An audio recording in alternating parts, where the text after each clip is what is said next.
So where are we today? I've been in this job for 6 months. I started on the 14th of September of last year. That was the day that the office in New York opened its doors officially, which is our new corporate headquarters. And so in 6 months' time, we've reviewed all of the top 10 markets in terms of where they are in this, on the scale of integrated communications, and to really give us a sense of how good are we and what gaps do we need to close. And it was interesting, and I thought I'd share that with you, a couple of highlights of what we found as we looked at all these different markets, who clearly did a lot of things right because, 13 $1 billion brands were created and brought under the umbrella of Anheuser-Busch InBev. So they did a lot of stuff right. And we wanted to learn from that and then make that available to all the other markets so that we could accelerate the growth and accelerate the learning.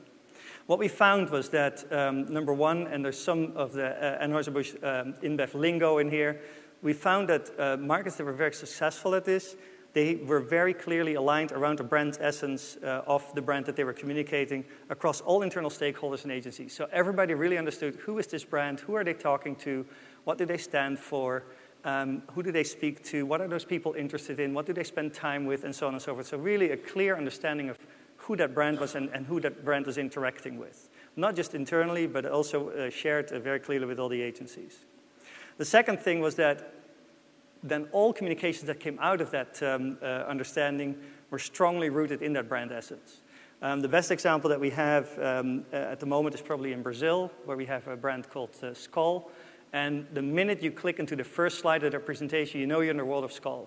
And they've done that so incredibly well that, it cannot be any other brand than Skol. The whole personality, the whole look and feel, the whole sort of tone of voice and everything else is Skol and can't be any other brand.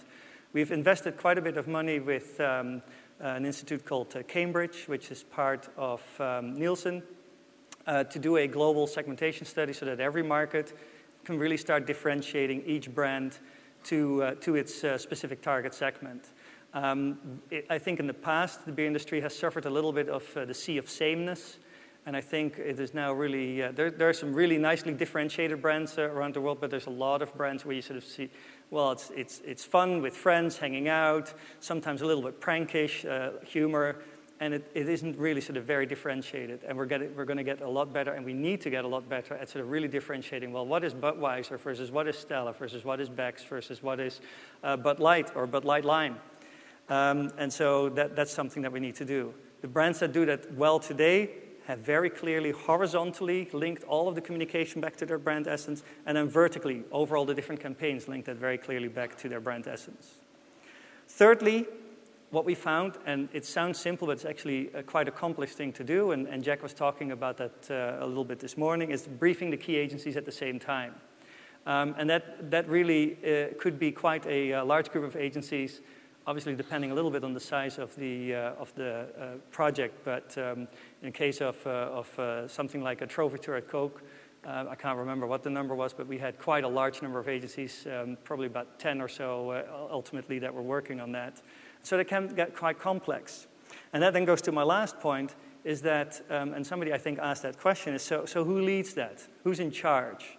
Well, you need to sort of look at it as two sort of pyramids that need to come together, and it really needs to together at one point. One point on behalf of all the agencies, so one agency needs to be the lead agency, and one touch point at the client side that can sort of like take the lead internally to all of the different groups on the client side. Who that is not necessarily always the same. Jack mentioned that Coke, I think, used for the trophy tour, used their event agency that organized basically the tour as that one point on the agency side. And so all the other agencies sort of worked towards that one point, and that one point then fed it all into Coke. And on the client side, I think it was probably the World Cup team, the World Cup marketing team in Scott McEwen's group that sort of was the lead. So not the brand team in that respect. And that's okay. But you need somebody who's really strong at either end that can really sort of bring it all together. And it's an incredibly tough skill set that you need, because on the one hand, you need to be a little bit of an account planner, and on the other side, you need to be an incredibly good program and project coordinator. It's a very, very tough job. The brands that do this successfully and the companies that do successfully have those type of people in-house. And I think there was also a question about, well, what kind of people are they? And Jack mentioned the account planners, and that's probably about right. But we need those people now on the client side as well. We need integrators at our end. We've just reorganized our US operation to reflect exactly that. So each of the brand teams has now a, whatever you want to call them, but I call them conductors. They sort of conduct the orchestra that plays and make sure that all of those pieces come together. So how we're going to close the gaps that we've identified in that review. One thing that we've done is, again, to sort of give ourselves a little bit of structure, is we've created something that we call the Connection Planning House. And it starts, obviously, with, so what's the ultimate end goal? And the end goal is resourceful and results-driven connection plans. And it basically is built from 3 pieces. Transparent results, lowest cost, most effective plans. When I presented this to the zone presidents in that Kellogg thing that I mentioned a couple of months ago, I had lowest cost at the top because I was new in the company and I had heard that these people were very focused on, it's got to be efficient, it's got to be lowest cost. So I put lowest cost at the top. And it was actually that group of people that said to me, we think most effective should be at the top. And I can't tell you how happy I was about that, because I felt absolutely, because lowest cost is absolutely important. We never want to give that up. It's a key advantage that we have. But most effective is the end goal. So I was very pleased with that. And then there's the foundation. The foundation is obviously people. In this case, we're going to form communities of subject matter experts. We've never had that luxury before within all the different pieces of that now became sort of Anheuser-Busch InBev. Now we have that, and we can, for the first time, bring together all the people that are responsible for connections, and we're doing that, as I mentioned, in Stanford, or all the people that are responsible for Budweiser across 80 markets, and so on and so forth. And then we have 4 pillars: strategy, plan implementation and execution, and then ROI.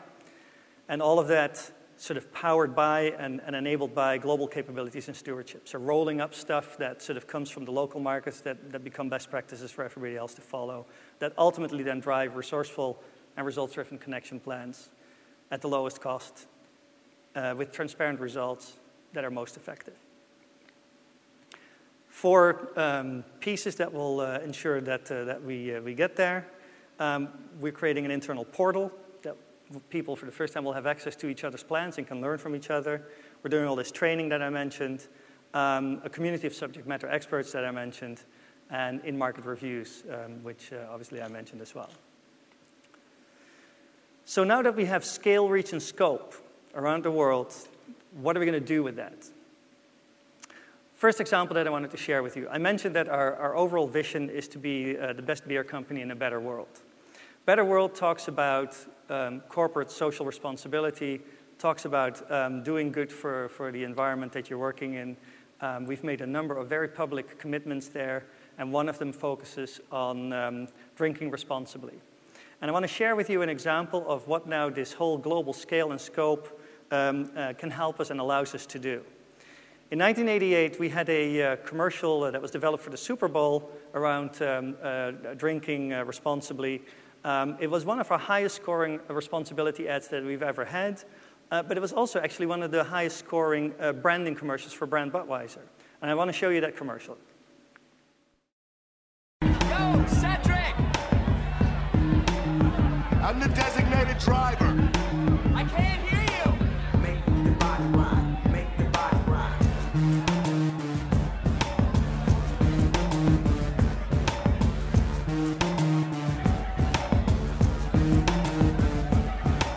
Make the body ride, make the body ride, make the body ride, make the body ride. So we do a global measurement around our TV ads, standardized, and we do that with Ipsos, and so that scored really, really well in the US, worked really well. And we tested it in China, and it had same results. Obviously, we needed to bring in some Chinese celebrities, so this is what it looks like in China. It's on air now. Hi, Ethan！ 哎，喝酒啊！我今晚下车不喝酒了。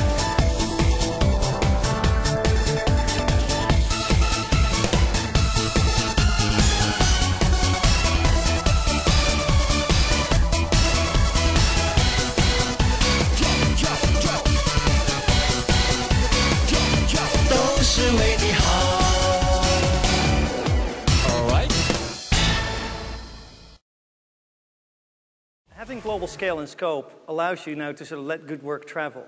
And one of the things that obviously is now very helpful is that when we see good work and we test it in other markets and it shows that, that it can have the same result, is that we obviously benefit from significant savings in development cost and what have you, and we can focus on actually really good execution. China really amped it up a little bit further even than the US. They did collaborations with the Safety Driving Institute in China, created a whole bunch of websites. They had one of the junior ministers be part of the launch of the campaign, so it created a lot of PR.